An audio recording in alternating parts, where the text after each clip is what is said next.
when I put something on my to-do list, it's serious to me. I'll do it. And so I've started putting self-care on my to-do list. And pretty game changing because then it's like, oh, it's on the list. You better do it. And it's made it creep up that priority hierarchy for me because it's on the list. So I don't know if that'll help any of you, but it has really helped me. And so there's something kind of powerful about saying, yeah, this is on the list to happen today. It needs to happen. And so it's been great. That's so smart because especially for list makers where there's a satisfaction in checking something off and almost a sadness when you didn't get to something on your list, right? The intentionality of like, I mean, it's so well put. Like, why hasn't that been on your list? Right? Why Who could isn't be that on sure? my list? I never put self-care on my list and I prioritize my list very much. So I think that's Yes. really a fabulous point. Like the things that you value should be on your list. What happens when two parent coaches, one a Christian and the other an agnostic Jew, sit down to talk about parenting? they take their listeners from surviving to thriving. I'm Deana Thayer. And I'm Kira Dorian. Welcome to Raising Adults, a podcast brought to you by Future Focused Parenting. Well, welcome everyone. We want to invite you to join us for this important finale of season 3. I can't even believe that we've reached this milestone, but here we are at the end of season 3. And we are going to have a different kind of format today. We'll get to that in a moment, but I want to invite you to help us do something pretty cool. We are just 13 reviews away from having 100 reviews on iTunes. And so if you have not yet given us a review or given us that 5-star rating and then wrote a few kind words, we just want to invite you to do that. We'd love to get to 100 reviews as we get ready to launch season 4 in a few weeks. And we are super close. We're right on the cusp. So just want to invite you to do that. Super easy. Pop into your podcast app or on iTunes and give us that 5-star rating and say some kind words about the podcast if it's been benefiting you and you're enjoying it. And we also love to share those on our social media story. So we're happy to do that as well. We'll appreciate your help and thank you to the 87 of you who've done so already. Now, as I said, this is the end of season 3. And as such, we thought it might be interesting to not just tackle one single topic, but to talk about this in a little bit of a different way. So what we're going to do is we're going to be having a break for a couple weeks, and you're going to hear some really popular past episodes. We'll have a couple of reruns. And you know what that means is a few weeks of not having any fresh new content. But what that provides is maybe some space to work on some of the things we've been talking about. And guess what? Kira and I are going to do the same thing. So we have a little challenge for you as our FFPs and our Raising Adults listeners to think about what might you be working on in these couple of weeks from what you've heard. And so Kira and I are going to share some of what we're hoping to tackle, what we're thinking about, what we're working through. And then we just want to issue you that challenge to maybe do the same. So, Kira, tell me what you've been thinking about lately and maybe what you're leaning toward, or maybe just one of the things that might be swirling around in these few weeks for you. Yeah, well, and I think let's talk about it in terms of, because I certainly have this, I'm sure you do too, it's just the nature of who we are and how we parent, but I want to share my 2 and you share your 2, but then I think let's share our whys and our hows. Like, how do we think we're going to tackle it and why are we tackling it and all that good stuff. We can keep the format alive a little bit today. Of course we can. Okay, so I have 2 things that I'm going to be focused on over the next few weeks while we take our little break. The first one is, I mentioned this in our little spin cycle that we released a couple weeks ago. The sort of movement that has happened recently in just the country and everything that's going on has made me realize where some of my holes have been as a person who is anti-racist and is practicing an anti-racist lifestyle. And that is the introspective piece. I think that I've been really scared of what I'm going to find in there. And I need to not be scared of that anymore. And so, as I mentioned last week, I joined brownicity.com, which is run by Dr. Lucretia Berry and her husband. And so that's one of my main focuses right now is doing that introspective work, learning, there's so many holes in my knowledge. I mean, even talking with Dr. Berry, that became clear. Even some of the stuff she said, I was like, oh yeah, I've heard of redlining, but I don't really know where that came from or what that, so there's just a bunch of pockets that I have let the ball drop in, and I need to lean into those. And I want my children to watch me and their dad doing that.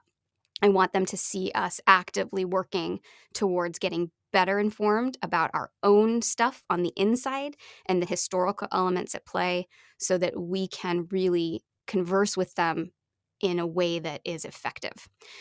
So that's number one. So we have set aside Wednesday nights for doing this work, and we are committed to doing that. I mean, it's a daily practice from there, but in terms of like sitting down together and creating a quiet space to really do this, that's going to be Wednesdays. So you can think of us on Wednesday nights. Um, and then, so that's huge for me. And then the other piece is really around what quarantine has kind of done for my kids, which is a positive thing.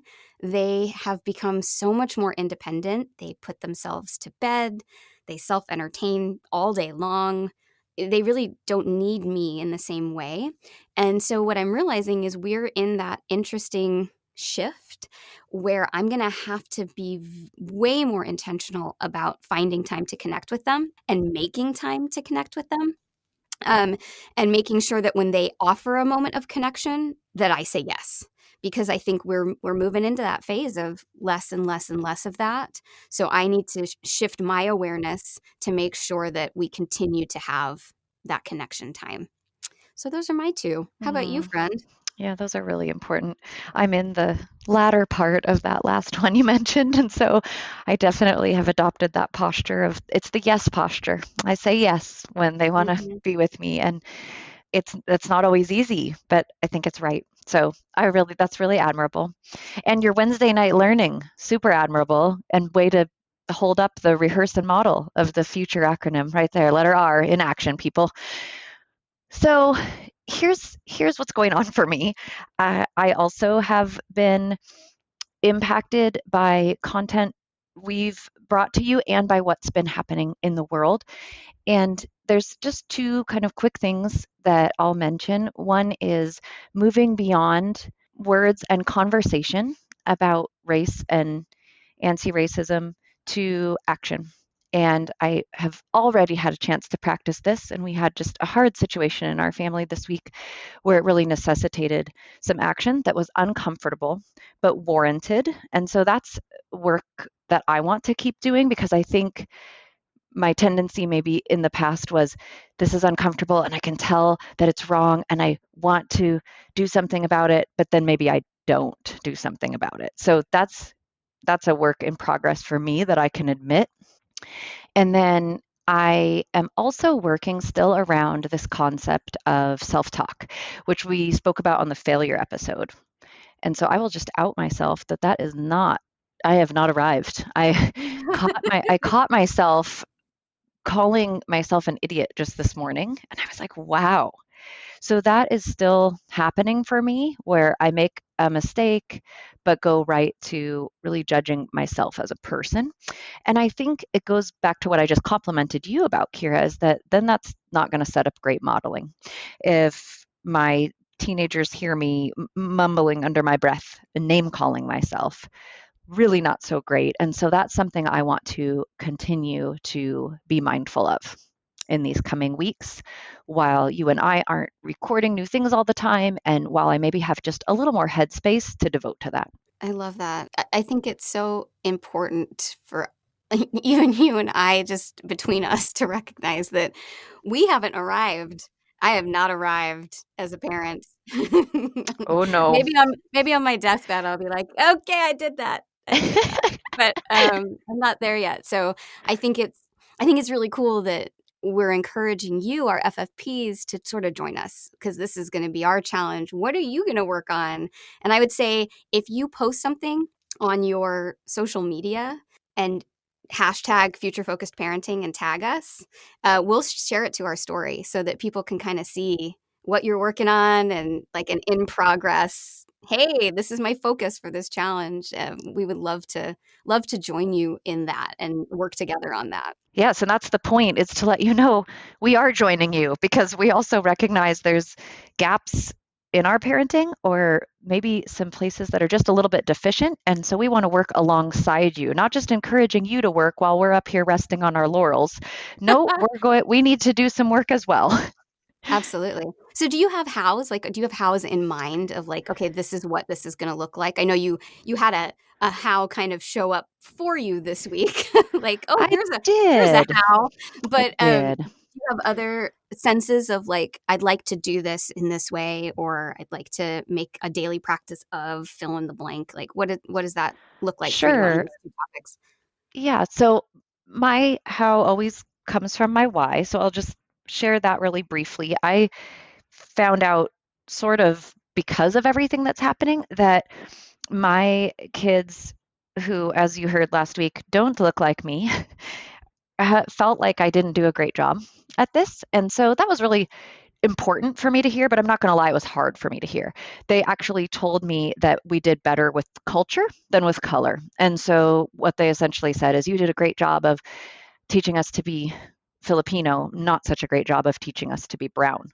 And so this made it more important, or actually, it's always been important. I would say it brought it to the forefront for me that even though they're older and maybe I didn't start as early as I should have, doesn't mean I shouldn't start at all.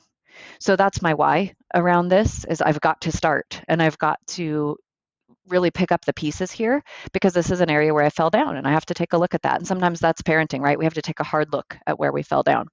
So, stemming from that why, what I've realized is that talking about it with my family, which I already was doing, wasn't enough. And especially if an issue cropped up where I was really aware, like, this isn't okay, we would often talk together and commiserate about that. Oh, that's not fine. But then I would never go to the next level of, okay, well, then who do I contact to make sure there's a response? Or what do I need to do in response? How do I make sure I'm matching what I believe to be true, not just in a little chat at home in private? And so, with the issue that came up this week, we saw a post on social media that made our family pretty deeply troubled.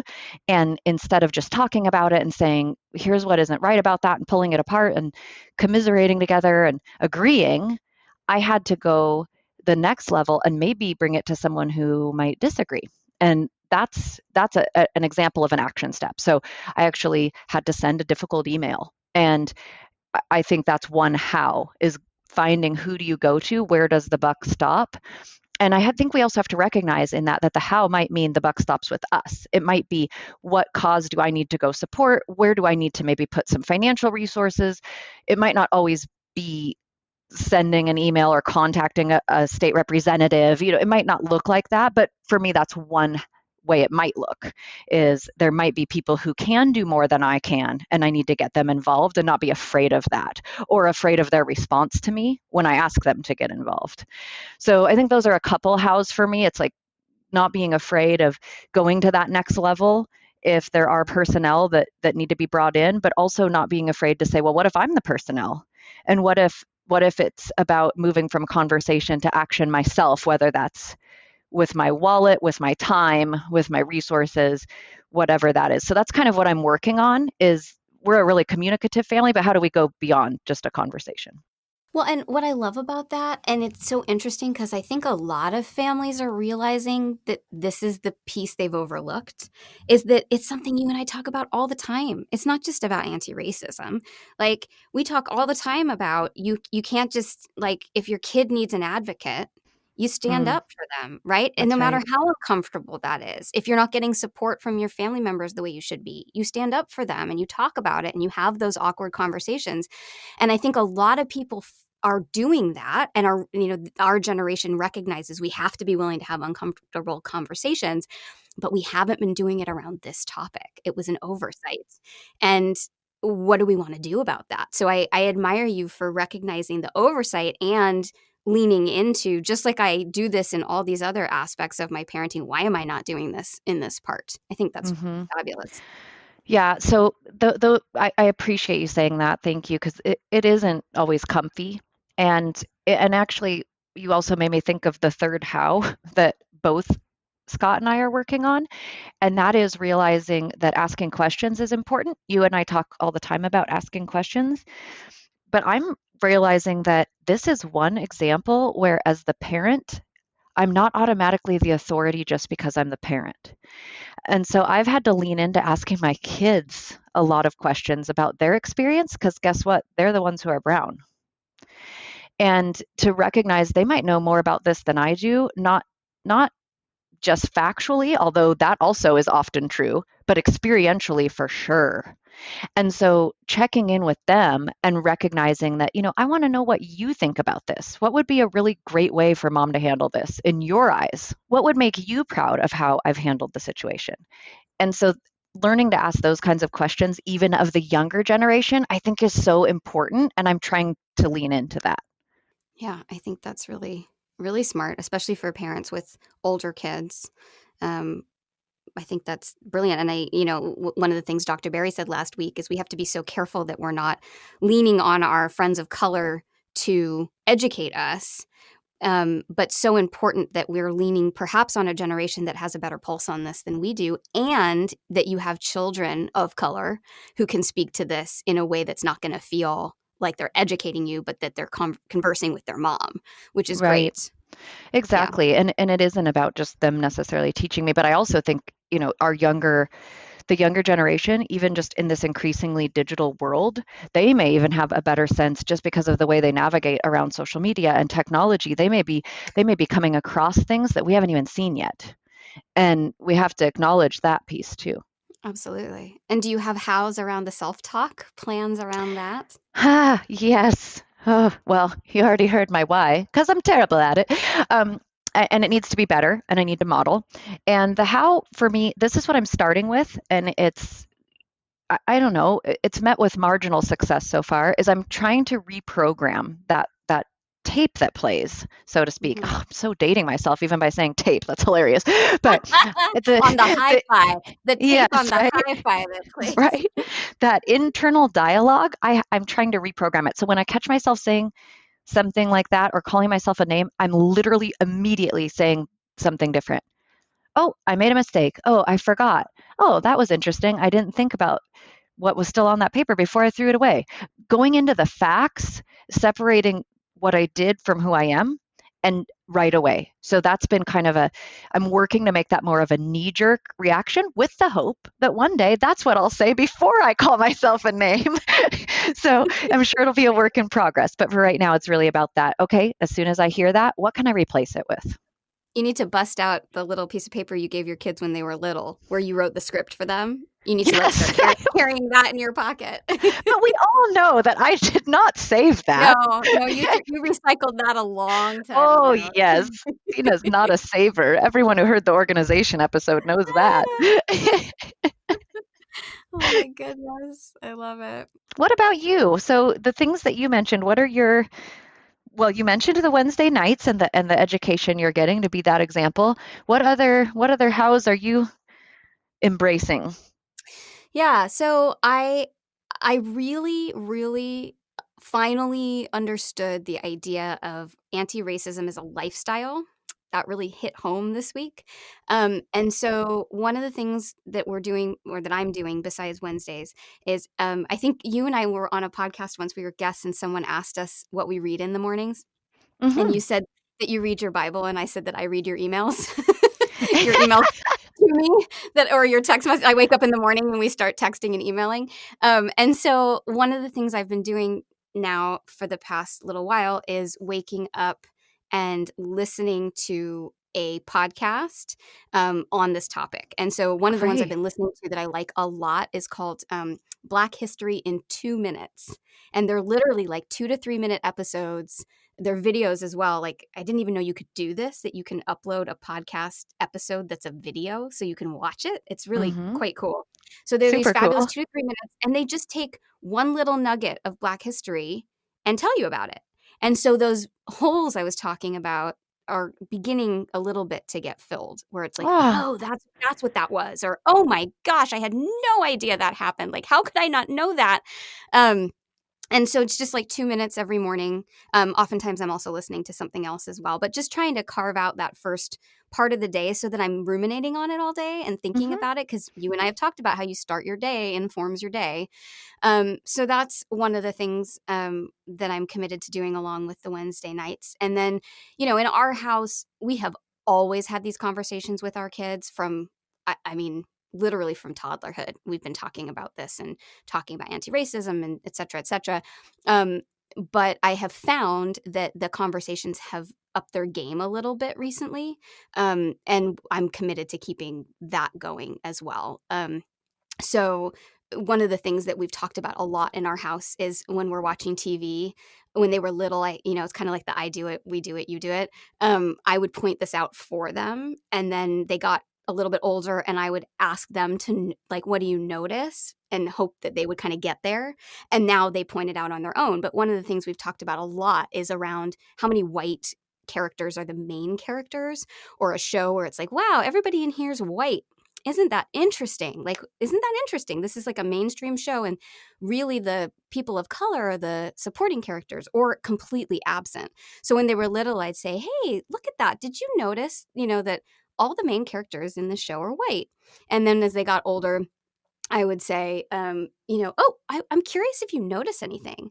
And they would comment on like, oh, there's only, there's 5 main characters. Only one of them is a person of color. And as they got older now, they'll like watch a show and be like, Mom, because they're shouting at me because I'm in the kitchen like, Mom, this show only has one person of color in it, and same with books that we read. And so all that is to say that this sounds like I'm just busy tooting my own horn, but the whole here is what I haven't done is reach for shows, books, etc., that really feature people of color in everyday life. We have books about Ruby Bridges, and we have books about, the civil rights movement and all of that. But I can think of one book that's just about a little Black girl who does this with her day and that with her day, that isn't like about her fight with injustice, that actually humanizes her, right? Like, this is Mhm. just another girl. That's been a hole. So one of the things I'm committed to with regards to the kids is, can we find chapter book series that, I mean, of course we can.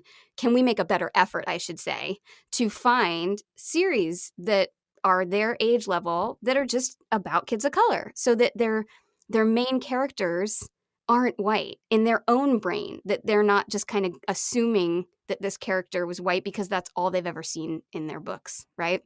So Yeah. that's the extension of what I'm proud to say I started, and then realized, there's some holes here. So I want to, that's the whole thing for me, is like, how do I fill these holes? And I don't know that I'm ever going to fill them completely, but I want to do better at filling them. So that's Oh, kind of that's the great. house around that. And then with regard to the, connecting with them, it's two things. I want every day to make an effort to connect. If they say no, to totally respect that, because I also have to learn this new skill of like being okay with that. That's hard. um, right? I know you know that, like, deeply, Yes. you resonate with that. So making a solid effort every day to connect, no matter the outcome, and then really trying to 9 times out of 10 say yes when they ask to connect. So those are kind of the tangible hows of my intentional plan, my future focused plan Mm. for working on these two things. Those are great, and they're so practical, which I really love. I mean, they're actual, like, here's what I'm doing. And on that note, I thought of a teeny tiny extra one that I'll share because it's an actual Ooh. practical, here's what I'm doing.